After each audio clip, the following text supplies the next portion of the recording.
Hey guys, welcome back to more relationship stories. In this video, my insanely toxic mom demands I fund my golden child sister's wedding and then stole my money. Here is what happened. Let's dive right into the video. And the first one starts like this. I'd been putting money away since I got my first job at age 16, and once I finished college and got an actual salaried job, I knew that I needed to speed up with saving money. I was living very frugally and keeping myself on a budget. I was paying rent for my apartment and making sure that I bought groceries on sale and nothing extravagant that I didn't need. My clothes came from thrift stores and my phone was an older model. My goal was saving enough to buy a house and put a large amount down on it to avoid a long and hard mortgage. My sister did not have the same work ethic as I did, and my mother spoiled her by giving her everything that she wanted. She was the golden child and despite being in her 20s, never worked a day in her life. She went out with friends blowing money that my mother was just giving to her. She had no sense of saving or working hard.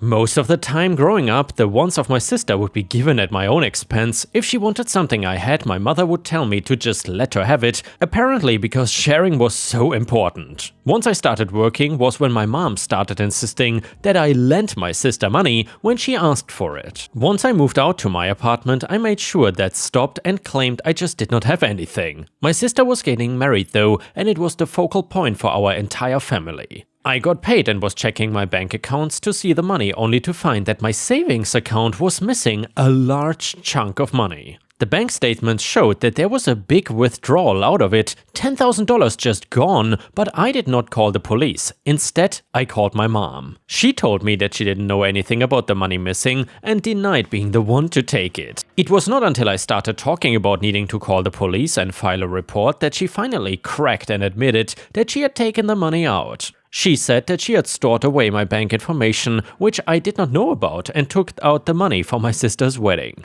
I responded, "You had no right to take that money. Mom, stop being selfish and think about your sister. You had a bunch stored away that you were not using, and we want to give her a nice wedding. As her brother, you should want to help." Me, maybe if you asked me, I would have been willing to give a few hundred towards it. Not a huge chunk of everything I saved though. Mom, don't sabotage her wedding because you didn't get married yet. Me, put my money back into my account now. Mom, we already gave it to the wedding planner. You're overreacting. Your father and I put money into the wedding too, and you don't hear us complaining. There was no way getting through her head that she had done anything wrong by taking my money. She felt like she had the right to do it, as my parents and I felt betrayed and exhausted. The only way I was going to get the money back at this point is if I filed a police report and had my own mother arrested. I spent days going back and forth in my head about doing it because I knew there would be no coming back from it. If I did this, I was going to be cutting off my mom and sister from my life. Still, after wrestling with it in my mind, I went to the police and filed the report that she went into my bank account and taken the money. I had to set a boundary with her or she would continue to take from me and I would never get anywhere in my life. So finally she was arrested, and of course I got nasty calls from my sister calling me a monster and making me feel worse than I already did. When we finally went to court, I made things simple by bringing bank statements and text message conversations that all showed that she had taken money out of my personal savings account in order to fund my sister's wedding. She figured texting me about how it was being used was gonna make me forget or feel better about losing all of that money. Her lawyer offered for things to be settled outside of court, and actually, I did not want my mother going to prison. I just wanted her to see that her actions were wrong and have some kind of accountability for it. She did agree to give me my money back, which was going to go a long way in getting her sentence reduced as well as a guilty plea. Instead of theft, she was just gonna be charged with misappropriation of funds. And since she was giving me back the money and it being a first offense, she was not gonna spend time in prison. Once the whole situation was covered,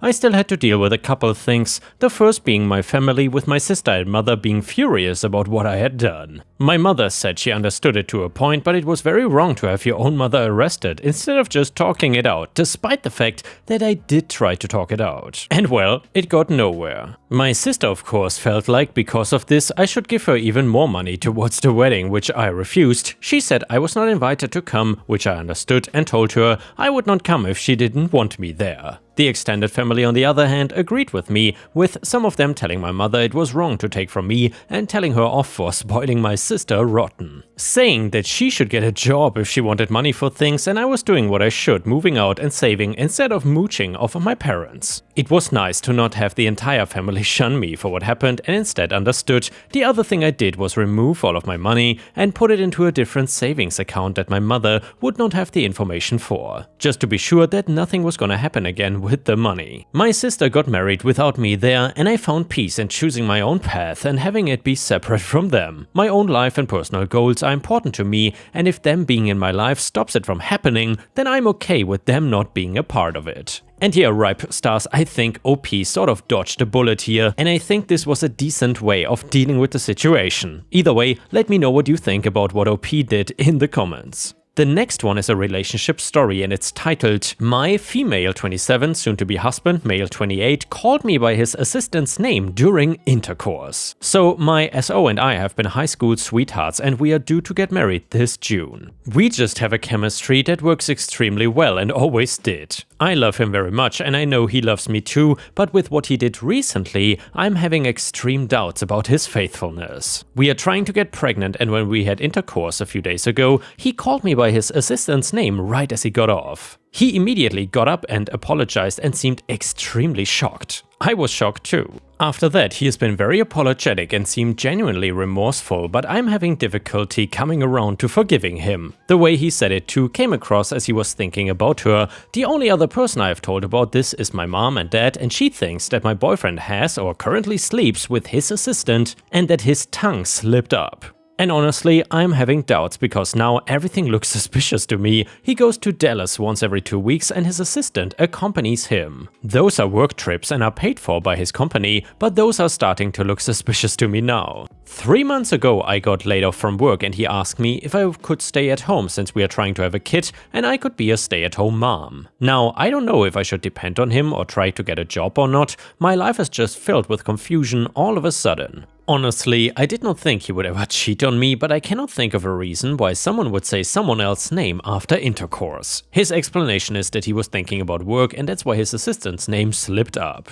He's tried to fix things, but they don't seem enough for some reason. He told me if I want I can go through his phone or his computer, and I did, but I didn't find anything. I wanna trust him, I really do, but it feels foolish for me to do so now. My mom thinks he's 100% cheating, while my dad agrees. He also thinks that it could be a mistake and I should make sure before I end the relationship. He does think though that I should be 100% mad at him, even if it was just a slip-up. I don't know what to do with us being so close to getting married. Advice please. And here, Ripe Stars, what would you suggest OP to do in this situation? Would you just forgive the husband, or rather future soon-to-be husband, for making a mistake, or do you think that there's more behind this? Let me know in the comments. Someone in the comments said, "Well, I can tell for sure that if he works with college a lot, it can happen. Do this and that, Jessica. Did you send reports, Jessica? When you do this all day, it can come out automatically. I've seen it by myself. Sometimes my college names his girlfriend in name of our girl college. It can happen too. When you are little, you probably called the school teacher his mom, right? Talk things out with him. Tell him that it's bugging you a lot." OP responded, "I have not thought about this, and this could be a possibility because I've been to his workplace and he does take her name quite a lot. Still, saying it during very intimate moments is still a bit too much, but if this is the case, I think I can forgive him. I just have to find a way to make sure it's not something else." Another person in the comments said, "Use your own money and you should surprise him in Dallas on his next trip." OP responded, "He's supposed to leave tonight. I can visit him tomorrow since I have time." Then another person said, "Well, I would show up after work at his apartment and see if his assistant is actually staying in a hotel." OP responded, "Yeah, I just booked a ticket and I won't mind spending a day or two in Dallas myself if everything is like he says it is." Another person said, "Do you have keys to the apartment? I'd go there, hang out and wait for him to get home. You know, for a surprise." OP responded, "I don't have the keys to that apartment. I can visit him at night. He should be home alone at that time." And now we got an update to the story. It reads like this. So there's a lot to unwrap here, but I'll start by thanking those who decided to try to help me out here. So basically, he came home from the last trip, and when he went again, I decided to go too. When I went to his apartment, I found her there along with some other people. His co-workers were all planning to go out. I did make up a story why I was there to make sure he was not embarrassed in front of his co-worker, because I stormed in his apartment and I think that worked. They all went out, and after that, he stayed back and we had a fight because according to him, I just humiliated him in front of his colleagues. Right now, things are tense between us. He stayed back in Dallas saying he needs some space and we haven't talked after that. I don't know if I was trying to catch in the act or not, but it didn't work out and now I feel 100 times worse. I regret telling my mom about this because she sent a VN to him and told him to stop being a baby, and nothing would have happened if I didn't say another woman's name. Well, he sent me the VN my mom sent him. I did confront my mom about this and she did apologize to him. Now, I feel like maybe it was an honest mistake on his part and that I blew it out of proportion, waiting on him to come back so we can talk it out and fix this and move forward. Another update, things did not go well like I wanted to. Then someone in the comments said, did the assistant have any reaction to seeing you? Was she cold or surprised or anything? Honestly, this could be a harmless slip on his end, but I would do my due diligence before the wedding. No matter how angry he gets, divorces are so much harder than breakups. If you're trying to set the record straight before moving forward, he should not be resistant about it. It was him who said another woman's name in bed, you didn't start any of it. OP responded, everyone was a little surprised to see me there, to be honest, not just her, my partner was surprised too. We are not getting married. Also, we are no longer engaged, probably in the future. He is a pretty straightforward guy himself, either he'll end it or be okay with it. Things are bad right now and I'm gonna give him time and let him come and talk to me. Someone in the comments asked, why was it bad that you surprised him? What was wrong with you being around his colleagues and especially his assistant? If he loves you, he should be glad to see you. What was the deal here? What did you say when you entered the apartment that could have embarrassed him? Gotta be honest, I'm not liking his behavior. What is up with his friends? This whole thing is messed up. What is he doing talking about this with his assistant? And then OP answered, I don't know what I said exactly because I was very angry at the time, but as I mentioned in the post above, I stormed in his apartment and was accusatory. I did salvage the situation though, but I think in his mind that was not good enough. Edit, forgot to mention my boyfriend told me that he told his assistant about this and she made the same mistake a while back with her fling because they refer to each other a lot. Another edit, he left his Mac at home, so I decided to see if he was talking to her or not. I just opened his WhatsApp and he's not talking to her, but his friends are all telling him to break up with me. Like, I did not even do anything drastic. His chat with his assistant is work related, but I'm disturbed by what his friends take. Looks like a breakup is about to happen. I let him break up with me because I think I'd get closure that way. And the person in the comments said, I'm sorry that this is such a mess OP, but I'm also looking at your edit and it's not good. I understand being a straightforward guy, but I don't know, is he very simple? Because unless he is, I don't know how he would explain saying that to his assistant. Yeah, so this awkward thing happened between me and my fiancé because of you, the assistant. How does he justify disclosing something intimate to her? He knows this is embarrassing for you as well. The more the story transpires, the more it seems like you actually were right to be wary of it. At the very least, it seems like there's some emotional entanglement going on here for him to not realize that sharing this with the girl is out of line. NOP answered, here's quite simple. He doesn't like to play games or make things complicated. He did and she did something similar, but I cannot say for sure how that topic might have come up. Right now, reading his messages with his friends, I do hate it and it hurts like hell that they are all rooting for him to break up. The situation is a total mess honestly, and I don't see a way back now. Someone else said, why do his friends want him to break up with you? What are their reasons? OP responded, mostly because they think I ruined his relationship with my family forever, and then since I don't trust him, he should put his energy somewhere else. Most of them are actually in this realm. A few think I did it in front of his co-workers to jeopardize his job. It's honestly hard reading their messages. Third edit, reading his chat for a while, and the last thing he said was, I will end it when I see her next. So yeah, it is over pretty much. And yeah, Riper Stars, I gotta say, I'm kind of surprised how the story ended, but to be honest, I can understand both sides here. Everyone has done mistakes, but to be honest, the friends of the boyfriend are kind of hardcore. What would you have done if you were in this situation?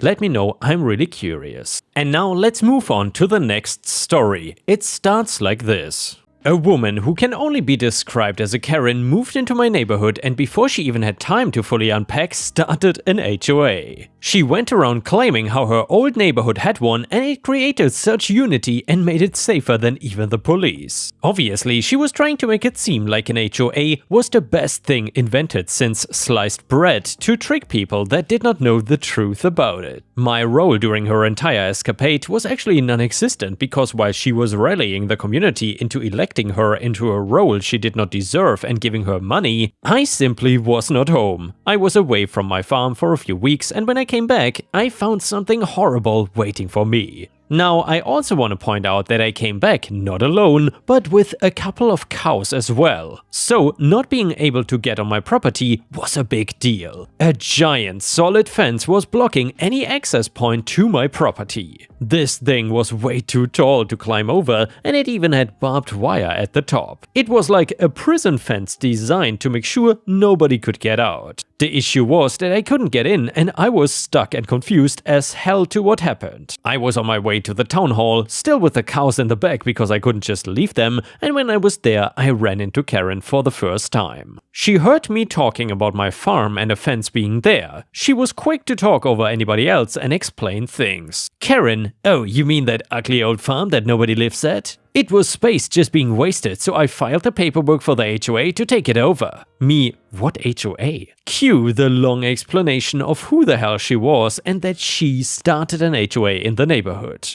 Karen, I would love for you to join as well if you have property in this neighborhood. Me, did you not hear me before? I came here because a fence was put up blocking off my entire property. By the way, property that you admitted to blocking off. Karen, you were not there, and it was perfectly good land for the HOA to use. I was actually here to get it put in my name. Me, well, now you know it's mine. So, are you gonna tell me when that fence is coming down? Karen, it's not. This is a neighborhood for homeowners with nice jobs and families. The last thing it needs is a farmer causing the entire place to stink and teaching kids it's fine to not get an education. I honestly couldn't believe what I was hearing her say to me. If she had agreed to take down the fence and apologized, I would have been willing to give her a fresh start with me. To let it all be behind us, but that was the moment she solidified herself as a Karen, flat out refusing to give me back my property and led me onto it. The fact that she was doing all of this right in a town building made her seem even more insane to me. I wanted to say some choice words to her, but the person behind the counter finally came back with somebody to talk to me about the property.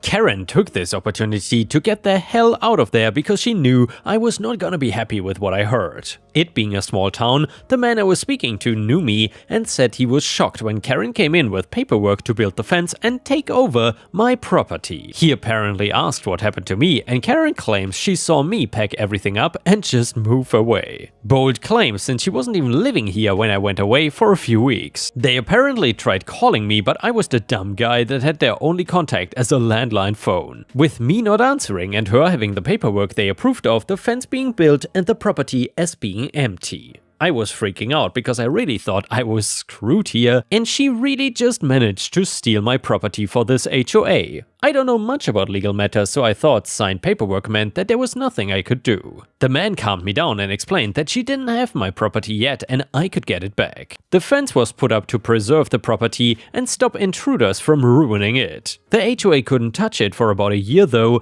and during that time I had any opportunity to come back and file my claim to the land. My biggest issue was all important papers showing that I owned the property were in my house that I could not gain access to. New ones had to be ordered from the state, and I had to wait for those to be mailed before I could send a letter to the courts. For those of you paying attention, you would remember that I had 2 cows and nowhere to put them. I spent the rest of the day driving to any farm I could to see if they had space to house my cows for free. One farm did, but I had to pay them, and it was about a 40-minute drive away, which was not great with the current gas prices. Then I had to find somewhere for me to stay and ended up at a friend's house where I was also able to have the mail sent to, since even my mailbox was inaccessible due to the fence. It took 2 weeks to get everything and submit my claim. Things should have just stopped right there and I got my land back. But nope, Karen re-enters the story, filing her own claim that I don't really own the land. This meant we had to sit down with lawyers and somebody else from the court and get everything sorted. Finding a date for this meant another month and having to go somewhere else to sleep since my friend could not keep me any longer. It also meant more time I couldn't make income and spending my savings on housing the cows. My lawyer was fighting with the fact that I had all the right papers and had submitted within the year period. expired, meaning Karen needs to remove the fence and allow me back on the property.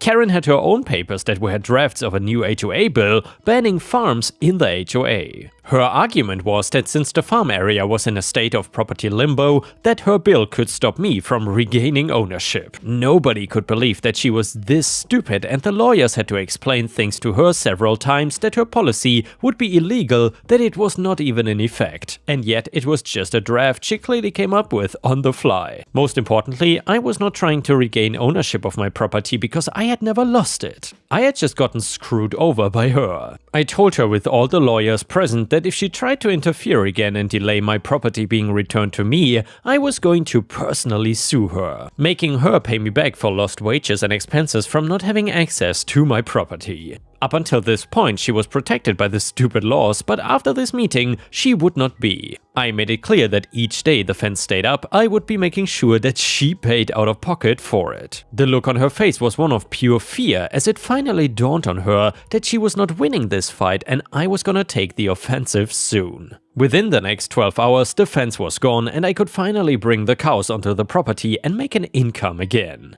I'll admit that I held a grudge and made it clear every time I saw her since to be kind of nasty, asking her if she thinks I still smelled like a farmer or if she was ever getting that bill of her past. Karen was apparently fuming after the meeting with the lawyers. She couldn't believe that I, the pesky farmer, was able to reclaim my property so easily. Something had to be done, at least in her mind. In the middle of the night, Karen snuck onto my property with bolt cutters. She cut through the fence and made her way to my farmhouse. Using a crowbar, she pried open the door and went inside looking for any documents or valuables she could steal and destroy. Unfortunately for Karen, I had installed security cameras on my property after the whole fiasco. The next morning, I reviewed the footage and was shocked to see Karen breaking into my home. I immediately went to the police station and showed them the video evidence of Karen's crime. The police paid a visit to Karen and arrested her for breaking, entering, theft and destruction of property. She was indignant, insisting she had a right to be there since she was president of the HOA.